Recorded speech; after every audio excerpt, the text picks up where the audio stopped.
Service कमज़ोर होने के नाते बार बार हमारा राब्ता आपसे कट रहा है, तो मैं यही दरख्वास्त कर रहा था कि चाँद देखने का हमें तरीका आना चाहिए। हम चाँद देखने का तरीका भी नहीं जानते और उसके लिए जो ज़ाब्ते और उसूल हैं वो भी नहीं जानते, इसलिए हम अफ़वाहों पर ध्यान देते हैं और अफ़वाहों को फैलाते हैं। इसलिए चाँद जो है ना वो हस्बे मामूल निकला है, ये निज़ाम कुदरत है, और जब ये है कि इसका निज़ाम पलटेगा तो वो क़यामत के तमाम मनाज़िर वो भी कुरान और हदीस के अंदर बयान किए गए हैं। और इससे हटकर एक बात बताऊं कि आज के फितनों वाले दौर के अंदर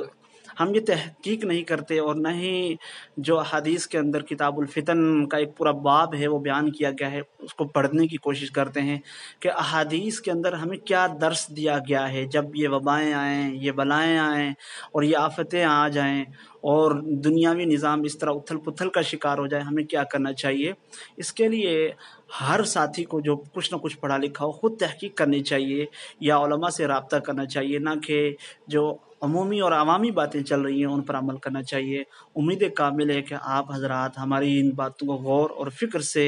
सोचेंगे और समझेंगे और दूसरों को शेयर करेंगे। तो वो चाँद वाली बात ये है कि जब आप 29वीं और 30वीं तारीख को चाँद देखने की पाबंदी रखेंगे, और उसका तरीका ये है कि आप अपना चेहरा मगरिब की तरफ रखें और आपकी जो पुश्त हो वो मशरिक़ की तरफ हो, तो इंशाअल्लाह आपको चाँद दुरुस्त समत पर नज़र आएगा। अगर आप इस तरह नहीं करेंगे तो आपको चाँद उल्टा नज़र आएगा, उल्टी समत पर नज़र आएगा। फिर इन्हीं अफवाहों पर आप ध्यान देंगे तो लोग कह रहे हैं, मैसेज कर रहे हैं कि चाँद उल्टा नज़र आया, उल्टा नज़र आ रहा है, उल्टा निकला। ऐसा कुछ भी नहीं है, वो अपने मामूल से बिल्कुल दुरुस्त निकला है। अलबत्ता ये कि हमारा जो तरीका है वो गलत है। हम जो जिस समत और जिस तरीके से देख रहे हैं तो वो गलत देख रहे हैं, क्योंकि मैंने जो ज़ाब्ता बयान किया कि आपका